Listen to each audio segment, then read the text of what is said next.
The whole town of Harwick, Maine watched them and laughed. Walter and Evelyn Marsh, 69 and 67 years old, homeless, and down to their last $4, had just spent three of those dollars on a rotting heap of boards so completely swallowed by wild blackberry vines that you couldn't tell where the plan ended and the building began. People said it wasn't even worth the $3. People said the Marshes had finally lost their minds. What nobody said, what nobody in Harwick could have possibly imagined on that gray October morning, was that behind that warped, vine-strangled door was a secret the entire town had forgotten for 175 years. A secret worth more than every house on Main Street combined. And the two people standing in the weeds with a handwritten bill of sale and a bent brass key were exactly the right people to find it. Stay with this story, because what happens when the people everyone wrote off discover that they were sitting on the foundation of everything? It will change how you see value, how you see age, and how you see the quiet dignity of people the world has decided to stop noticing. Walter Marsh had been a carpenter for 41 years. Not a contractor with a business card and fleet of trucks, but a working carpenter.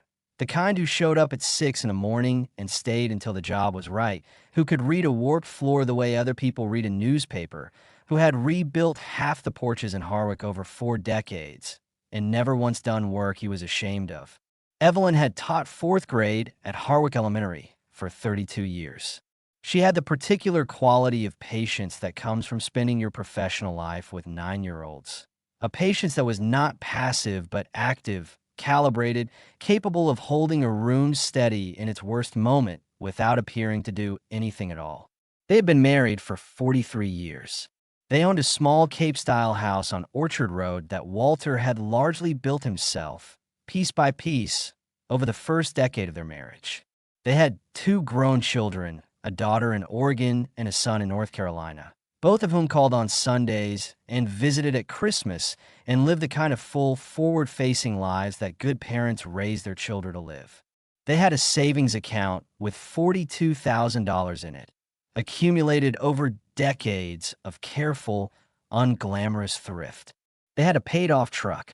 They had the modest, solid security of people who had worked honestly their entire lives and asked nothing of anyone they hadn't earned. Then Walter's heart did what hearts sometimes do, without warning or apology. The attack came on a Thursday morning in February. Walter was in the driveway, scraping ice off the truck windshield. He made it back inside, which the doctors would later say was fortunate beyond ordinary probability. The surgery that followed, a triple bypass performed over 5 hours at the hospital in Portland, was described by his cardiologist as successful, which was accurate in the sense that Walter lived, and incomplete in the sense that what survival cost him would take 2 more years to fully understand. The insurance covered the hospital stay. It covered most of the surgery. It did not cover the cardiac rehabilitation program that his cardiologist said was not optional if Walter wanted his heart to hold for another decade. It did not cover the 3 medications he would take for the rest of his life, 2 of which were not on the plan's formulary. It did not cover the follow-up procedure 18 months later when a stent placed during the original surgery showed partial occlusion and needed to be addressed before it became another emergency. $42,000 in savings lasted 14 months. After the savings, they took a second mortgage on the house. After the second mortgage, Evelyn went back to tutoring, which brought in some money but not enough. Walter could not do physical work for 8 months after the surgery, and when he could return to carpentry, his stamina had changed in ways that made the long days harder. He took what jobs he could. It was not enough. By the following autumn, 2 years after the bypass, they were behind on both the mortgage and the second mortgage. The bank had begun the process that banks begin impersonally, systematically, because that is what banks do. Their financial advisor, a kind man who had helped them plan for retirement, told them with genuine sorrow that he did not see a path that preserved the house. The equity they had built over 40 years had been spent on Walter's life. That was the exact arithmetic of it, and there was no softening the arithmetic. They sold the house in April. After the mortgages and the remaining medical debt, They cleared $11,000. They moved into an apartment, thinking $11,000 was enough to rebuild. But Walter's carpentry income was inconsistent, and Evelyn's tutoring filled only some of the gap. An apartment rent in Harwick had climbed since the last time they had rented anything.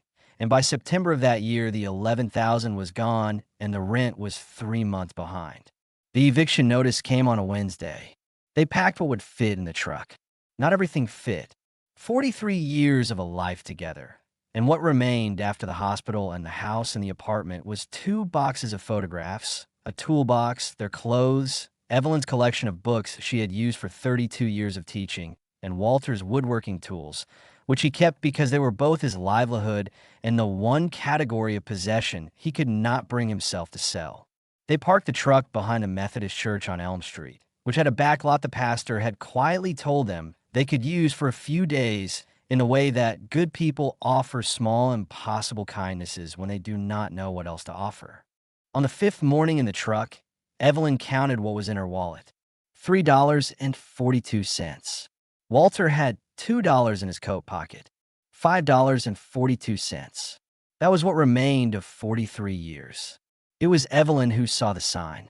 They had driven into town that morning because the truck cab was cold and the diner on Mill Street let you sit with a coffee for a long time without making you feel like you're being moved along.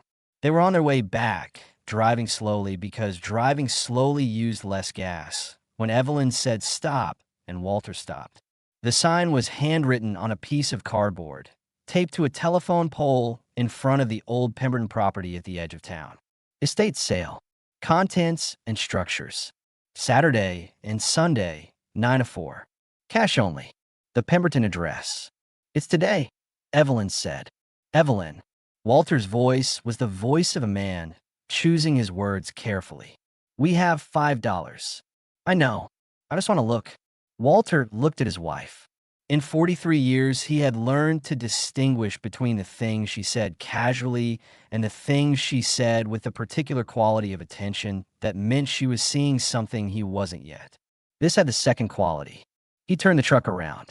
The Pemberton property was a farmstead at the edge of Harwick. 3 generations of accumulated living being sold off by descendants who had moved to Boston and Atlanta and had no use for the furniture, the tools, the hand-painted dishes, the various dignified debris of a family that had farmed this land for 100 years.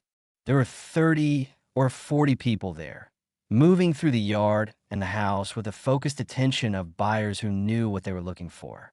Walter and Evelyn walked slowly through the sale, touching nothing, because touching things when you have $5 feels dishonest.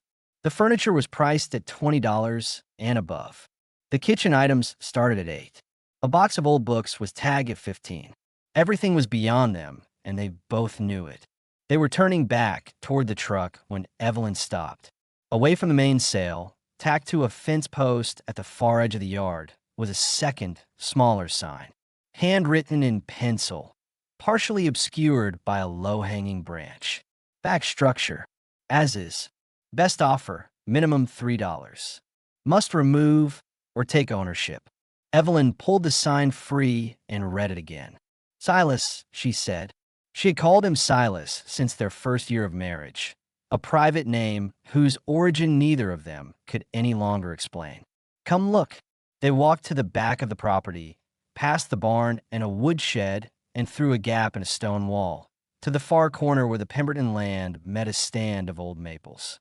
And there, in the corner, under more years of blackberry vine and wild grape and climbing honeysuckle than either of them had ever seen on a single structure, was a building. Building was being generous. What was visible beneath the vegetation was a small, dark shape, perhaps 10 feet by 12, its walls of old board-and-batten construction almost entirely hidden by the growth that had claimed it. One window was broken. The roof, what you could see of the peak through the vines, sagged in the center with the resigned quality of something that has been waiting a long time to be attended to. A man in work clothes came toward them from the direction of the barn. He was the estate sale manager, a broad, practical man named Gary who had the expression of someone who had been trying to offload this particular item all weekend without success.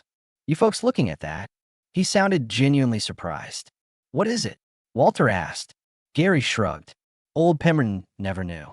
His grandfather built the main farmhouse in 1912, and this thing was already here then. Some kind of storage structure. Maybe nobody's been in it in 40 years at least. I need it gone. Either somebody takes ownership or I'm calling a demolition crew next week. Walter looked at the structure with the eye of a carpenter. Through the vines, he could see the way the corner boards met. Tight, hand-fitted, the kind of joinery you didn't see anymore because it took time and skill and the assumption that what you were building was meant to last. The walls had aged to silver gray, but they had not buckled. The structure had settled, but not collapsed. "We'll take it," Evelyn said. Gary looked at her the way people look at someone who has said something in a language they don't quite speak. "Ma'am, I don't think you understand what you're looking at. That thing's got no electricity, no water, probably a family of raccoons in the ceiling." $3, Evelyn said. "That's what the sign says." Walter said nothing. He was still looking at the structure through the vines, reading it the way he read all old buildings. Not for what they were now, but for what they had been and what they were still capable of being. He could see the bones. He could see the quality in the bones. $3, Gary said slowly. "Yeah, all right. Your call." He scratched the back of his neck. "Let me get the paperwork." While Gary went for the bill of sale, a couple had drifted over from the main sale. The Hartleys, Roger and Diane Hartley, who had moved to Harwick 3 years ago from somewhere with more money than Harwick, and had since established themselves as people whose opinions on local matters were frequently and loudly held. Roger was already on his phone. "Are you actually buying that thing?" Diane asked. Her voice carried the bright, false concern of someone who is entertained rather than worried. "We are," Evelyn said pleasantly. "But where are you going to put it?" "We're going to live in it," Walter said. The silence that followed lasted perhaps 3 seconds. Then Roger Hartley laughed, and it was not the polite kind. "Live in it? That's not a house. It's barely a shed. It looks like it's been dead for 50 years. He was photographing it now, angling to get Walter and Evelyn in the frame. "Diane, get a picture of this. You cannot make this up. We're going to post this," Diane said, already typing. "Harwick, you will not believe what's happening at the Pemberton Estate sale." Evelyn looked at them with the expression of a 4th-grade teacher who has seen exactly this behavior before and is neither surprised nor interested in prolonging it. "Enjoy yourselves," she said, and turned back toward Gary, who had returned with a handwritten bill of sale. They signed it. They handed over $3 bills, all that remained of their cash, and Gary handed them a key. Small, brass, bent slightly, green with age. "It's all yours," Gary said. He looked at them with something that was not quite pity and not quite respect, but was somewhere between the two. "Good luck." As they walked back toward their truck, Walter could hear the Hartleys behind them, still photographing, still narrating to their phones. He could hear other voices, too. Other estate sale attendees who had noticed the exchange and were processing it with the gentle cruelty of people for whom this was entertainment rather than someone's life. "Did they just buy that heap for $3? I heard they've been living in their truck. At their age. God, that's just sad. Or crazy. Honestly, probably both." Walter felt the back of his neck go hot. Evelyn's hand found his and held it. Not urgently, just steadily, the way she had held it across 4 decades of the various difficulties a life together accumulates. "Don't," she said quietly. Not a reprimand. Just a reminder of what mattered and what didn't. They got in the truck. Walter sat with his hands on the wheel and looked at the bill of sale on the seat between them. "Evelyn," he said, "we just spent our last $3 on a ruin that people are going to post on social media. I know. We have no gas money, no food money, and I have no idea if that thing is structurally sound enough to sleep in. I know that too." She picked up the key and turned it over in her hand. "But Walter, when I looked at that structure, I felt something. I can't explain it. I just felt like we were supposed to be there. Like it was waiting." He looked at her. 43 years, and he had learned to take seriously the things Evelyn felt rather than just the things she thought. She was not a fanciful person. She was a woman who had spent 32 years teaching children to read by starting from what was actually in front of her rather than what she wished was there. "Okay," he said, "let's go see our house." He started the truck. They waited until the estate sale had closed and the buyers had gone. Then Walter drove the truck slowly around the back of the property, navigating the uneven ground until they reached the far corner and the vine-covered structure. In the late October light, with the crowd gone and the noise of the sale replaced by the sound of wind in the maples and a distant conversation of crows, the structure had a different quality. Walter got out and stood in front of it for a long time, just looking. He pulled the blackberry canes back from the door with his leatherwork gloves. The wall beneath was board and batten, as he had seen from across the yard, but up close he could read it more clearly. The boards were wide, 12 to 14 inches across, which meant old-growth timber, the kind of tree that took a century or more to grow to sufficient size and that had not been commercially available since the early 1900s. The boards were hand-planed. He could see the subtle tracks of the plane and the grain, the slight irregularity that meant human hands rather than a machine. This had been built before machines were doing this work. Before the Civil War, possibly. He got the door open on the third attempt, putting his shoulder into it, feeling the swollen wood release with a groan that suggested it had not moved in a very long time. The smell came out first, cold air and old wood and something underneath that he couldn't quite name, something that was not decay, exactly, but was the smell of time, of accumulated years. Evelyn handed him the flashlight she kept in the truck's glove box. He clicked it on and stepped inside. The floor was wide plank pine, thick boards laid tight, covered in the debris of decades, dead leaves, old dirt, small animal evidence, but intact beneath. The ceiling was higher than he expected, perhaps 8 feet, with exposed hand-hewn rafters that showed the marks of the broadaxe that had shaped them. The walls were the same wide boards as the exterior, and in the light of his flashlight, Walter could see that they had been fitted with a care that went beyond functional. The corners were tight, the boards matched in grain and width in a way that suggested the builder had been thinking about beauty as well as shelter. "Come in," he called to Evelyn. "It's sound." She came through the low door and stood beside him, and they looked at what they had bought for $3 while the town of Harwick laughed at them. "The floor is good," Walter said. "The walls are good. The roof I can't tell yet, but the rafters look right. Whoever built this knew what they were doing." Evelyn was not looking at the floor or the rafters. She was looking at the far wall. "Walter, bring the light over here." He crossed the room and shone the flashlight where she was pointing. And there, carved deep into the old pine planking, were letters. Clear, deliberate, made by someone who had taken time with them. NB 1849. They stood in a flashlight beam looking at those 4 characters. 1949 would have been old. 1849 was something else entirely. "That's 175 years ago," Evelyn said. "Before the Civil War," Walter said. They looked at each other in the dim space with the smell of old wood around them and the sound of October wind in the maples outside and the weight of what they might be standing, and began, slowly, to make itself felt. They slept there that night for the first time. Their sleeping bags side by side on the cleared floor, the truck parked outside, Walter's toolbox inside the door. It was cold, but the walls kept the wind out entirely, which was more than the truck had been doing. Evelyn lay awake for a while reading the carved initials with the flashlight. "NB," she said. "Who was NB?" "We'll find out tomorrow," Walter said. He was already nearly asleep. He hadn't slept this well in a month. The Harwick Town Hall and Public Library occupied a brick building on Pleasant Street, 2 blocks from the town common. The library's local history room was in the back, a small space that smelled of old paper and the particular quiet of accumulated records. The librarian who managed it was a woman named Frances Webb, who was 61 and had the focused competence of someone who had been doing this work long enough to be genuinely good at it and who still found it interesting, which was the combination that made her irreplaceable.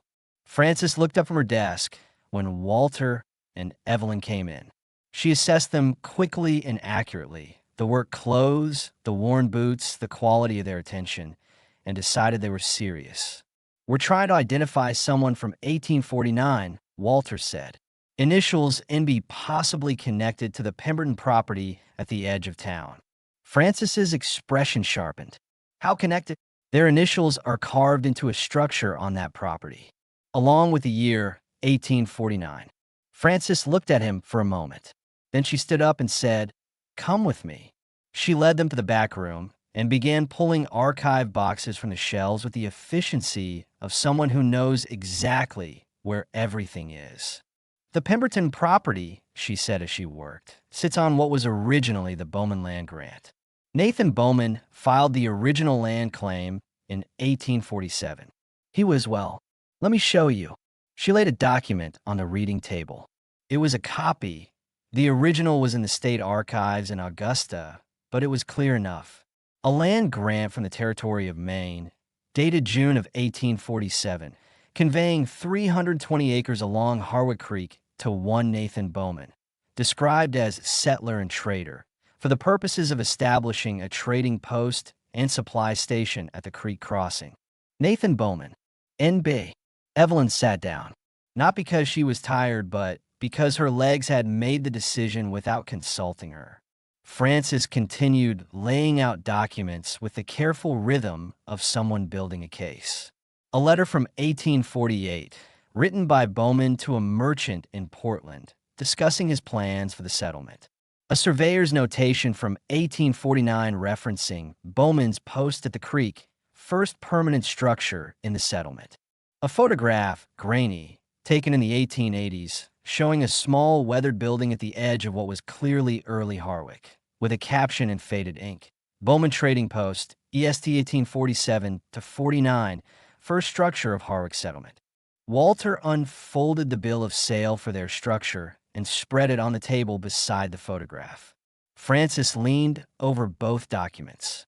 She looked at the bill of sale. She looked at the photograph. She looked at the land description in the survey notation. She went very still for a moment. "Where exactly on the Pemberton property is this structure?" she asked. Walter described it. "The far northwest corner, the stone wall, the stand of old maples." Francis pulled out an old map, a hand-drawn survey from 1853, and laid it flat on the table. She traced the property boundaries with her finger, found the northwest corner, and stopped. "That is," she said quietly, "the location of Bowman's original trading post." Exactly. The room was completely silent except for the sound of the building's old heating system and Evelyn's breathing. "We own it," Walter said. He said the way he said things when he was testing whether they were true by saying them aloud. "We bought it for $3 at an estate sale." Francis looked at him, then at Evelyn, then back at the bill of sale. "Then you own," she said carefully, "what may be the oldest surviving structure in Harwick. The founding building of this town. The place where this entire community began." Evelyn picked up the key from where it lay on the table. The small bent brass key that Gary had handed them in exchange for $3 bills while the Hartleys photographed them for social media. "We need to go back," she said. "There may be more." There was more.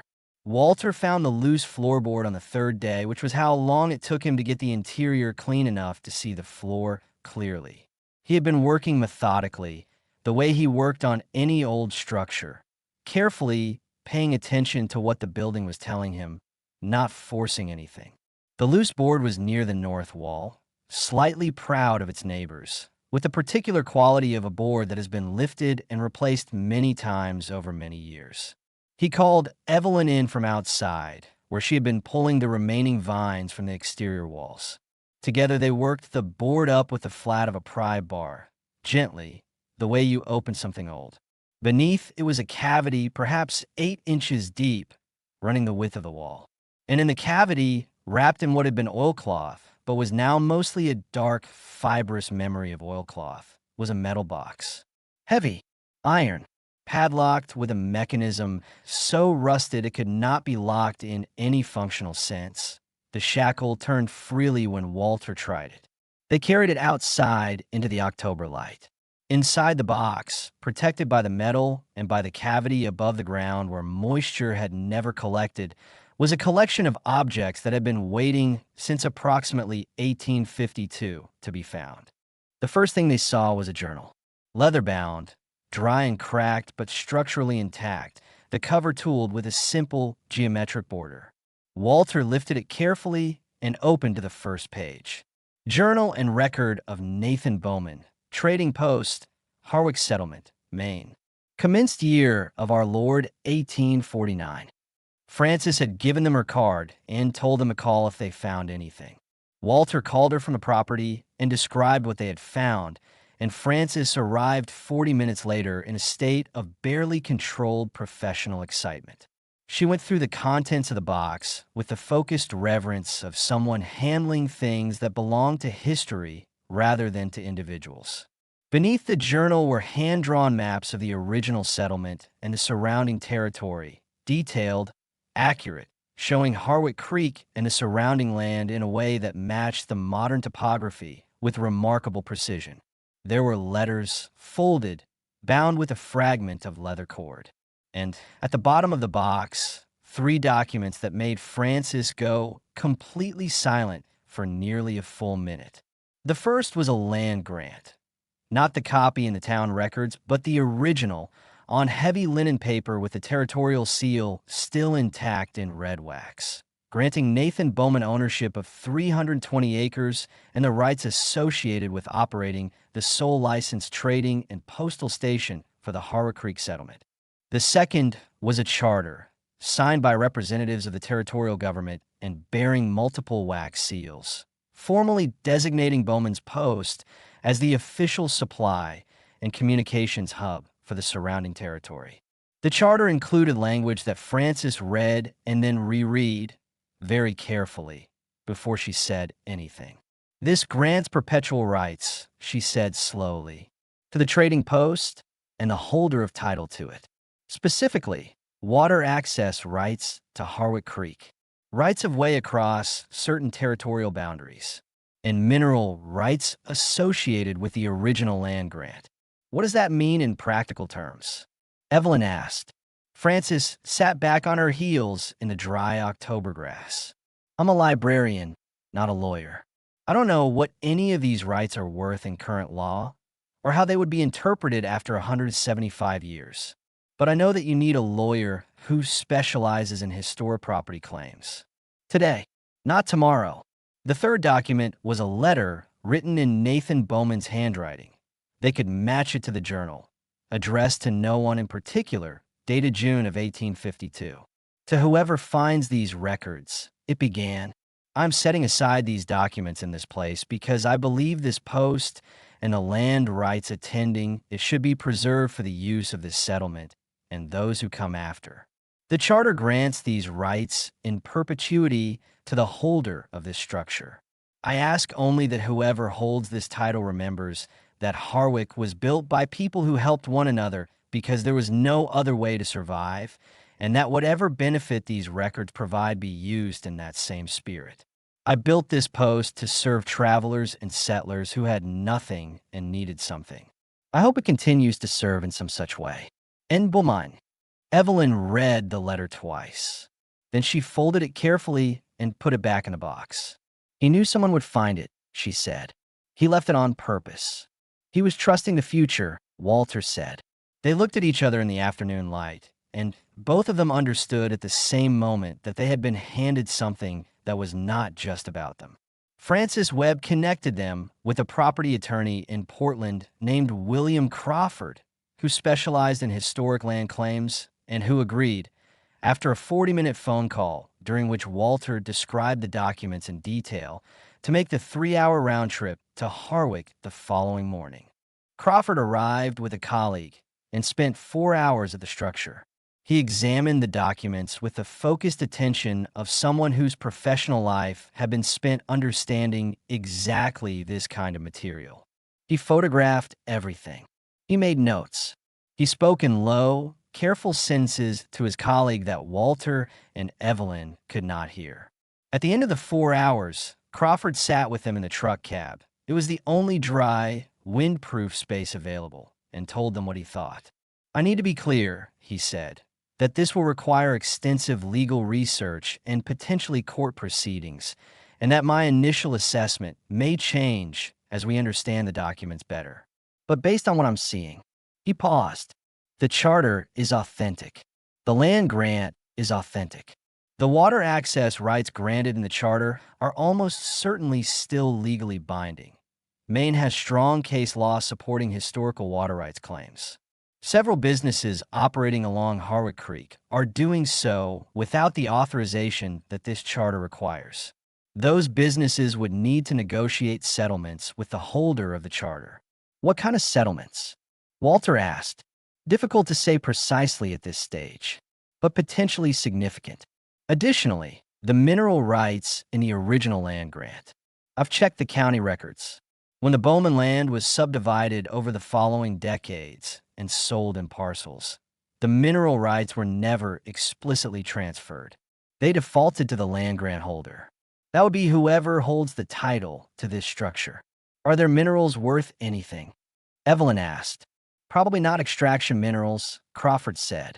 "But Maine has significant geothermal potential in some areas, and there are energy companies currently surveying portions of this county. If any of the original 320 acres shows potential, the mineral rights holder has significant negotiating power. Combined with the water rights settlements, we could be looking at a total claim in the range of $2 to $3 million. The truck cab was very quiet. "We paid $3, Walter said. "I'm aware," Crawford said, "which is, in my 25 years of practice, the single most extraordinary return on investment I have personally encountered." He permitted himself a small smile. "I'll take the case. My fee will be a percentage of any settlement. No upfront costs. This is too important to lose because of legal fees. Word moved through Harwick the way word always moves through small towns, faster than any intentional announcement, reaching people who had no particular reason to know, before people who had every reason to know. By the following weekend, the story of what Walter and Evelyn Marsh had found in the vine-covered structure on the old Pemberton property was the primary subject of conversation at the Harwick Diner, the hardware store, the post office, and apparently at a significant number of kitchen tables. The Hartleys, who had been among the first to photograph the Marsh's purchase and post it online with mocking captions, now found that the internet's relationship with their post had shifted in ways they had not anticipated. The same story they had shared for entertainment had become a different story, and the comments beneath their post had taken on a quality that made Diane Hartley put her phone down several times and not pick it up again for a while. Frances Webb, whose institutional role as town librarian meant she was expected to remain neutral in civic matters, was nonetheless visibly and entirely unable to conceal that she considered this the most significant historical event in Harwick in her professional memory. She organized, within 2 weeks of the discovery, an emergency session of the Harwick Historical Commission, at which experts from the Maine Historic Preservation Commission and the University of Maine's History Department presented their preliminary authentication findings. Their conclusion was unambiguous. The Bowman Trading Post was authentic, was the founding structure of Harwick, and was in a sufficiently intact state of original construction to qualify for immediate listing on the National Register of Historic Places. The wide plank floors, the hand-hewn rafters, the board and batten walls of old-growth timber, all of it consistent with the 1840s through 1860s period, all of it consistent with Bowman's documented presence in the area. The structure was the oldest building in Harwick by approximately 25 years. It predated the town's formal incorporation. It was, as one historian put it at the commission meeting, the acorn from which this entire community grew. The Hartleys were at the commission meeting. They sat in the third row and said nothing. The National Register designation came through 6 weeks after the commission meeting, which was fast. The designation brought with it a preservation grant of $140,000 from the Maine Historic Preservation Office to be used for restoration and protection of the structure. It also brought a formal letter from the Harwick Board of Selectmen requesting a meeting with Walter and Evelyn Marsh. The meeting was held at Town Hall on a Tuesday evening in January. The Selectmen's Chamber was a wood-paneled room that smelled of institutional coffee and had held town meetings for 100 years. It was full. The Select Board chair was a woman named Barbara Holt, a practical, direct person who had run a hardware business for 20 years before entering civic life, and who brought to municipal governance the same no-nonsense approach she had brought to inventory management. She opened the meeting by acknowledging, plainly and without diplomatic softening, that the town of Harwick had a great deal to account for. The Bowman Trading Post, she said, has been sitting on the edge of this town, unmarked and forgotten, for approximately a century. The state records that would have identified it were in our own town archive. The photograph identifying it has been in our library's collection for decades. We had every resource we needed to find and preserve our founding structure, and we did not find it and we did not preserve it. Walter and Evelyn Marsh, who had between them $3 and were sleeping in their truck, found it in 48 hours. I think we owe them an honest accounting of that failure before we discuss anything else. The room was quiet. Additionally, Barbara Holt continued, a number of our residents treated the Marsh's purchase with mockery and public ridicule. Photographs were shared on social media. Comments were made. I'm not going to name anyone because I think people know who they are, and I'm not going to make this a spectacle. But I want to say clearly, on behalf of this town's government, that behavior was wrong. These were two people in genuine hardship trying to survive with dignity, and Harwick treated them as entertainment. We should be ashamed of that. Several people in the room were looking at their hands. Mrs. Marsh, Barbara Holt said, "Would you like to speak?" Evelyn stood.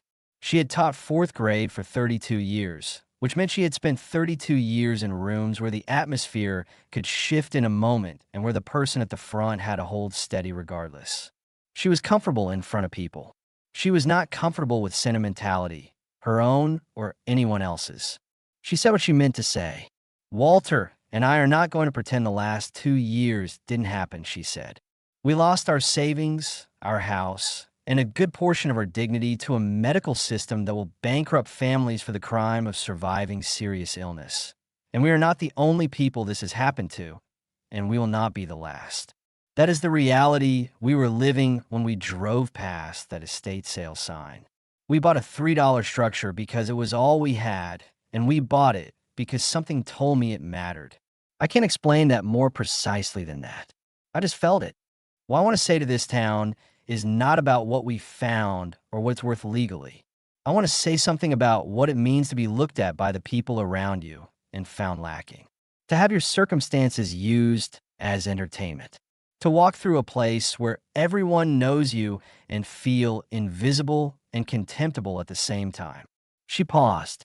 That experience does not go away when the circumstances change. The people who posted those photos, who made those comments, I don't hold a permanent grievance against any of you. I know how it works. When something seems absurd, we laugh. When someone seems to be failing, we reassure ourselves that we are not. That's human. But I want you to understand that it costs something. It costs the person on the other side of the camera something real. And I want to ask every person in this room to think about that the next time someone in front of you is struggling. The room was completely still. Now, Evelyn said, Walter and I have made some decisions about what we want to do with what we've found, and I'd like to share them. William Crawford had, in the 6 weeks since being retained, determined with increasing precision the value of the legal claims attached to the Bowman Trading Post. The water access rights he had found were being used by 4 businesses along Harwick Creek, 2 small manufacturers, a hydroelectric microstation, and a resort developer, without the authorization that the Bowman Charter required. Negotiated settlements with all 4, he estimated, would produce between $800,000 and $1.2 million.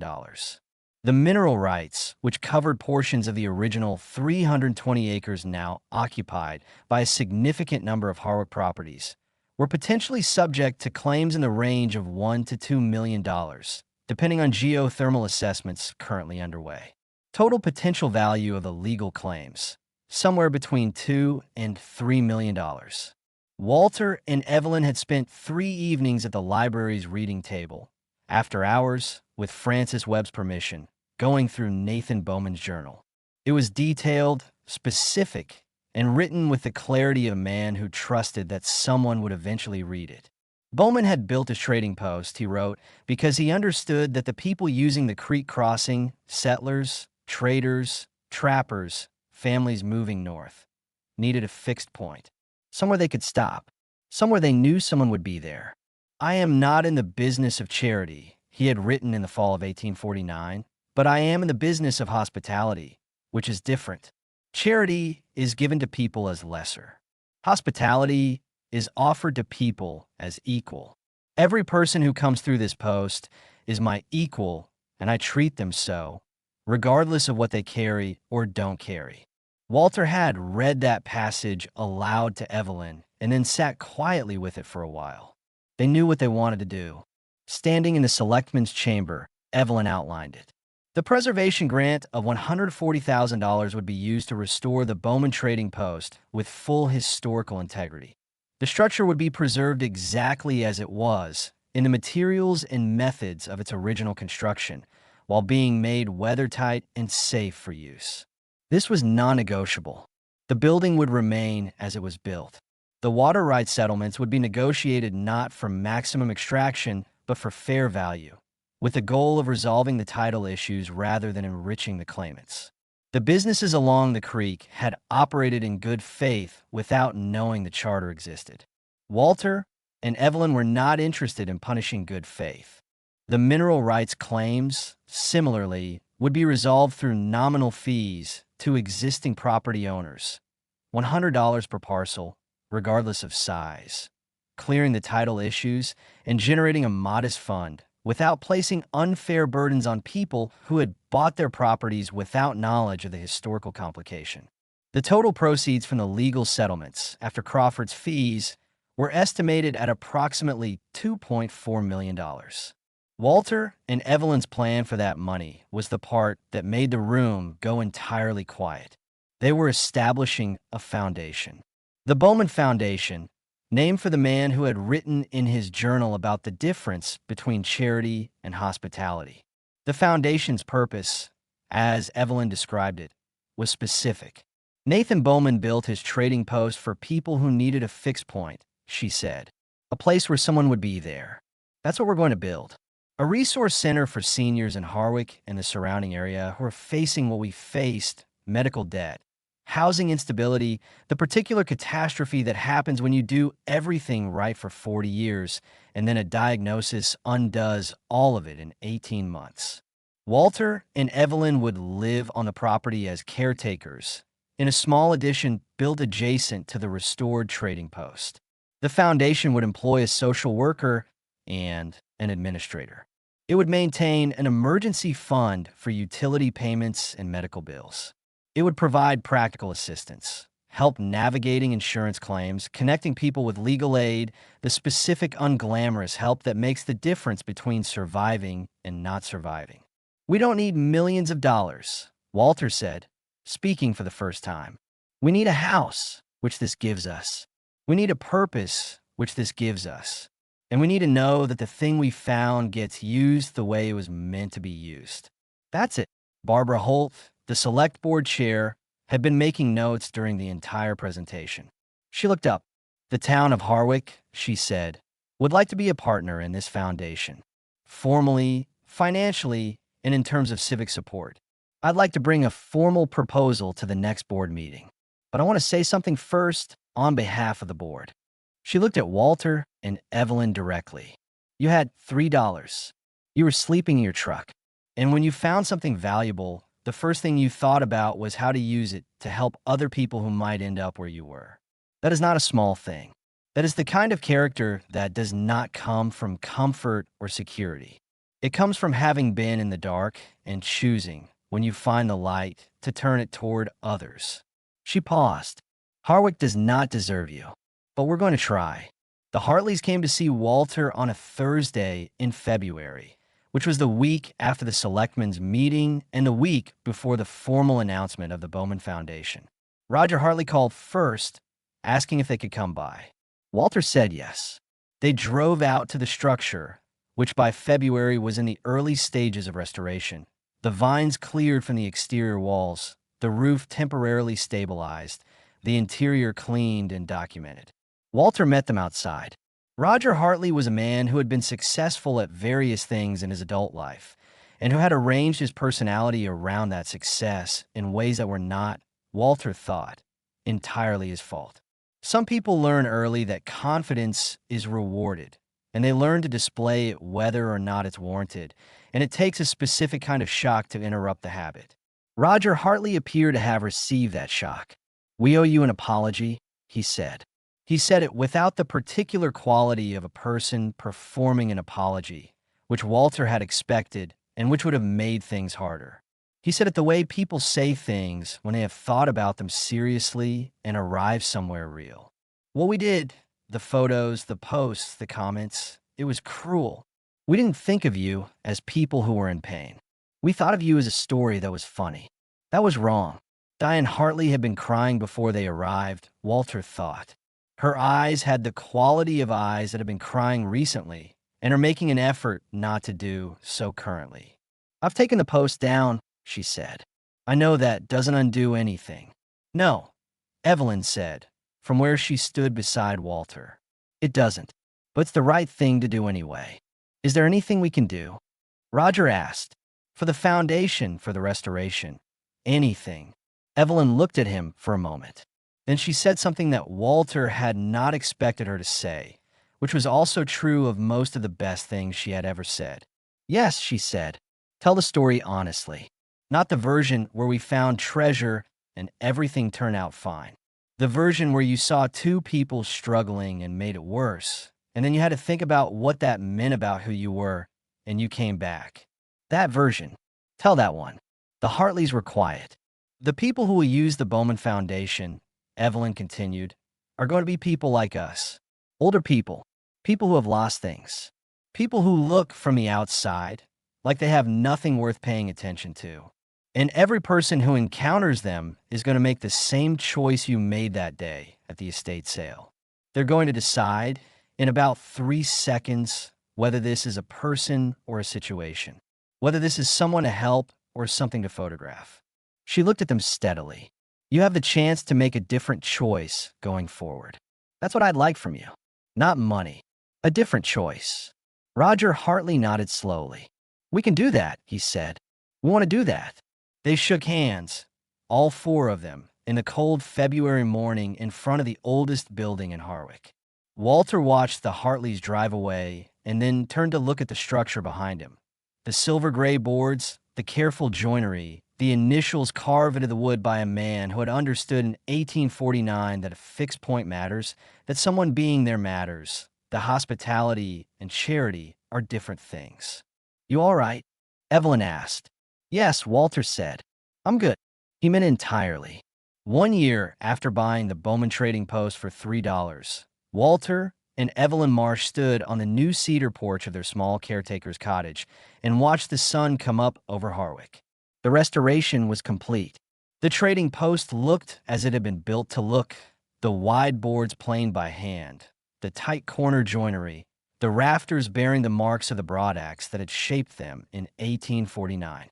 The floor where Walter had found the loose board bore a small brass plate now, set flush with the pine, engraved with the text of Nathan Bowman's letter. The carved initials on the wall had been documented, preserved, and illuminated with a small light that Francis Webb had helped them choose for historical accuracy. Adjacent to the Trading Post, a modest addition housed the Bowman Foundation's office and resource center. Francis Webb had left the library after 30 years to serve as the Foundation's first director, which she said was the only professional decision she had ever made that she didn't have to think about for more than a day. In the first year of operation, the Bowman Foundation had helped 51 individuals and couples in the Harwick area. Emergency utility payments for 11 households. Medical bill navigation for 23 people, resulting in reduced charges and payment plans that made the remaining amounts manageable. Housing assistance for 8 people facing eviction or displacement. legal aid referrals for 9 others. Not millions of dollars worth of help. The specific, practical, unglamorous help that means the difference between a person keeping their heat on in February and a person who doesn't. Walter still did carpentry. He had taken on a partner, a young man named Cole who was good with his hands and who was, Walter thought, going to be excellent in another 10 years. Together, they had done the finished work on the addition themselves, which meant it was done right. Evelyn taught a weekly reading group for seniors at the community center, which had nothing to do with the foundation and everything to do with the fact that she was a person who needed to be teaching something or she didn't feel entirely like herself. They had a home. They had a purpose. They had each other, which was what they had started with 43 years ago and which remained, as far as both of them were concerned, the primary asset. On the porch in the early light, Walter reached into his shirt pocket and took out something he'd been carrying for a year. A single dollar bill, soft from handling, folded to a small square. He unfolded it and looked at it. "The third dollar," Evelyn said, "from the 3 we spent."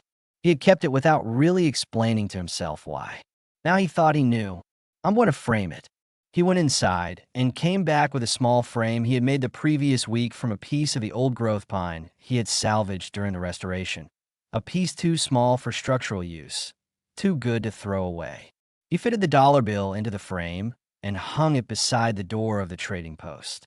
Beneath it, he fixed a small plaque. He had thought for a long time about what to put on it. In the end, he used Bowman's own words from the journal entry dated October of 1849. "I am in the business of hospitality, which is different from charity. Charity is given to people as lesser. Hospitality is offered to people as equal." He stepped back and looked at it. "Good," Evelyn said from beside him. "Yes," he said, "it is." They stood together on the porch of a building that was 175 years old, in the early morning light of a town that had laughed at them and then learned from that laughter and was still learning. The creek was audible in the distance, Harwick Creek, running where it had always run, through land that Nathaniel Bowman had claimed in 1847 because he understood that people moving through difficult country needed a fixed point, a place where someone would be there. That was still true. It turned out it had always been true. Thank you for following this story. Let us know in the comments below what stayed with you. Whether it was the moment Walter read the joinery on those old boards and knew, or the morning the Hartleys came back and chose to be different, or the words Nathaniel Bowman wrote in 1849 that turn out to still be exactly right. We believe stories like this one matter because they remind us that the people we write off, the ones who seem to have nothing, the ones we photograph instead of help, are carrying something we cannot see from the outside. And sometimes what they are carrying is the foundation of everything. If this story has moved you and you'd like to stand with us in bringing more voices of truth and hope to light, please consider supporting our work. Even the smallest gift helps us continue creating and sharing these powerful stories. You can find the donate link in the description. And of course, don't forget to subscribe so you won't miss the next chapter we are preparing for you.